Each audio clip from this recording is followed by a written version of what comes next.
حج عمرے کا شوق تو ویسے ہی مسلمان کی فطرت میں ہوتا ہے، مسلمان کی فطرت میں ہوتا ہے. اگر اس کی فطرت محفوظ ہے، اگر اس کی فطرت محفوظ ہے تو وہ بیت اللہ جانے کو تڑپے گا.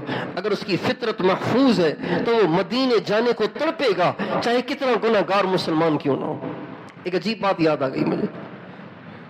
ہم لوگ ایک دفعہ اپر سندھ میں شکارپور سے بہت آگے ایک جنگل کی طرف ہمیں وہاں کے ساتھی لے کر گئے کہ یہاں کے جو ڈاکو ہیں چلو ان کو دعوت دیتے ہیں. شکارپور کے ساتھی جو دعوت دینے کے لیے لے کر جا رہے تھے ان کا بھی کسی زمانے میں ان سے تعلق تھا، کامریڈ تھے، وہ جی ایس ایم کے ایک بڑے کامریڈ تھے. اب پھر وہ تو طائب ہو گئے، ساری چیزیں چھوڑ دیں، تو اس زمانے کا ان سے تعلق تھا.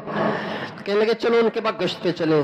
مجھے انہوں نے بٹھایا مہران کار اس پہ بٹھایا، چل چل چل چل چل چل کے ایک جگہ گاڑی روک دی. اب آگے سڑک نہیں. میں نے کہا اب کیا ہوگا؟ کہنے لگے موٹر سائیکل پہ چلیں گے. پھر موٹر سائیکل پہ بیٹھے، چل چل چل چل موٹر سائیکل بھی، اب موٹر سائیکل کی بھی جگہ نہیں. میں نے کہا اب کیا ہوگا؟ کہا موٹر سائیکل یہاں کھڑی کریں گے، پیدل چلیں گے. چل چل کے بہت دور ہم ایک جگہ پہنچے جہاں چارپائی پہ ایک بڑی مونچھوں والا بڑے تکبر کے ساتھ چارپائی پہ بیٹھا ہوا ہے، لوگ اس کے آس پاس بیٹھے ہوئے ہیں. مجھے دور سے رہبر نے اشارہ کر کے بتایا یہ وہ ہے جس پہ حکومت نے بہت بڑا انعام رکھا ہوا ہے کہ کوئی زندہ یا مردہ اگر یہ ہمیں اگر ہمیں یہ دلوا دے، اگر یہ ہمیں پکڑوا دے تو ہم اس کو اتنا بڑا انعام دیں گے، بہت بڑا انعام. ہم ان کے پاس گئے تو وہ بڑے اچھے طریقے سے ملے، ہمیں پاس بٹھایا، چارپائی پہ بٹھایا ہمیں ساتھ.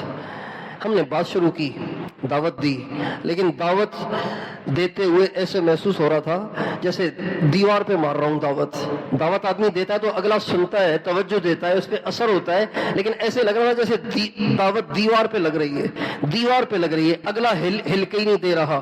میں نے ان سے یہ بات کی کہ آپ اللہ کے راستے میں وقت لگائیں، تبلیغ میں وقت لگائیں، 3 دن لگا لیں لیکن وقت لگائیں.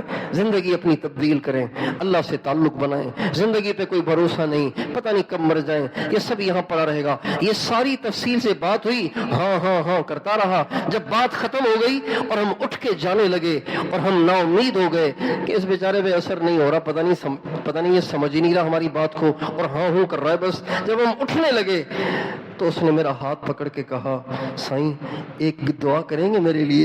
میں نے کہا ہاں بتائیے، دعا کریں گے. تو یہ کہہ کر اس کی آنکھوں میں آنسو آ گئے،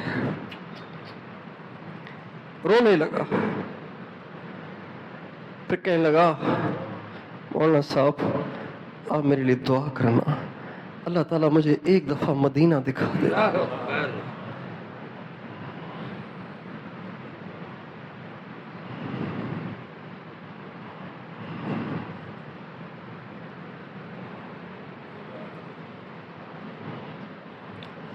ایک نامی گرامی ڈاکو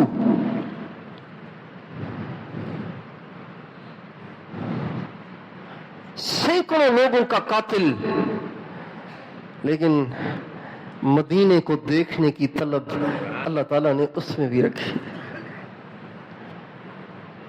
وہ دن خدا کرے کہ مدینے کو جائیں ہم، خاک در رسول کا سرما لگائیں ہم. وہ دن خدا کرے کہ مدینے کو جائیں ہم، خاک در رسول کا سرما لگائیں ہم.